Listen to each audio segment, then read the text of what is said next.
ഈശോമിശിഹായ്ക്ക് സ്തുതിയായിരിക്കട്ടെ. ഇന്ന് ജനുവരി 10, വിശുദ്ധ പീറ്റർ റൊസിയേലോ. കുടുംബമഹിമയും പ്രൗഢിയും സമ്പത്തും ഏറെയുള്ള വെനീസിലെ ഒരു പ്രഭു കുടുംബത്തിലാണ് വിശുദ്ധ പീറ്റർ റൊസിയേലോ ജനിച്ചത്. 18-ാം വയസ്സിൽ അദ്ദേഹം ഫെലിസിത്ത എന്ന യുവതിയെ വിവാഹം കഴിച്ചു. അവർക്ക് ഒരു മകനുമുണ്ടായി. 976-ൽ വെനീസിൽ ഒരു വലിയ തീപിടുത്തമുണ്ടായി. അതിനെ തുടർന്ന് കലാപം പൊട്ടിപ്പുറപ്പെട്ടു. വെനീസിന്റെ ഡോഗെ കലാപത്തിൽ കൊല്ലപ്പെട്ടപ്പോൾ പീറ്റർ റൊസിയേലോ ആ പദവിയിൽ നിയമിക്കപ്പെട്ടു. വളരെ ചുരുങ്ങിയ നാളുകൾ കൊണ്ട് അദ്ദേഹം വെനീസിനെ പഴയ അവസ്ഥയിലേക്ക് തിരികെ കൊണ്ടുവന്നു.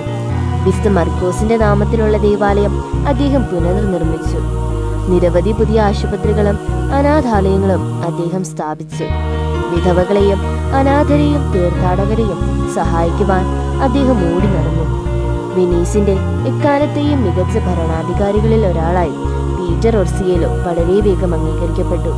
2 വർഷം കഴിഞ്ഞു. താൻ ചെയ്യേണ്ട കടമകളെല്ലാം ചെയ്തു കഴിഞ്ഞുവെന്ന് അദ്ദേഹത്തിന് തോന്നി തുടങ്ങി. ഒരു ദിവസം രാത്രിയിൽ ഭാര്യയോട് പോലും പറയാതെ അദ്ദേഹം വെനീസ് വിട്ട് ഫ്രാൻസിന്റെ അതിർത്തിയിലുള്ള ഒരു ബെനഡിക്റ്റൻ ആശ്രമത്തിലേക്ക് പോയി. അവിടെ സന്യാസിയായി ജീവിച്ചു. അന്വേഷണങ്ങൾക്കൊടുവിൽ നാട്ടുകാരും വീട്ടുകാരും അദ്ദേഹത്തെ കണ്ടെത്തി. എന്നാൽ ദൈവിക ശുശ്രൂഷകനാകാനുള്ള മോഹത്തിൽ നിന്ന് അദ്ദേഹത്തെ പിന്തിരിപ്പിക്കുവാൻ ആർക്കും സാധിച്ചില്ല. പീറ്ററിന്റെ വർഷങ്ങളായുള്ള മോഹം അറിവുള്ളത് കൊണ്ട് തന്നെ ഭാര്യ അതിന് സമ്മതിച്ചു.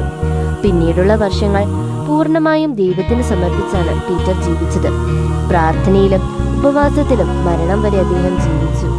1731 പോപ്പ് ക്ലെമന്റ് 12 അദ്ദേഹത്തിന്റെ വിശുദ്ധിക്ക് ഔദ്യോഗികമായ അംഗീകാരം നൽകി. ഇന്നേ ദിവസം നാം പ്രാർത്ഥനാ സഹായം കടപ്പെട്ടിരിക്കുന്ന ഏവരെയും സമർപ്പിച്ച് നമുക്ക് പ്രാർത്ഥിക്കാം.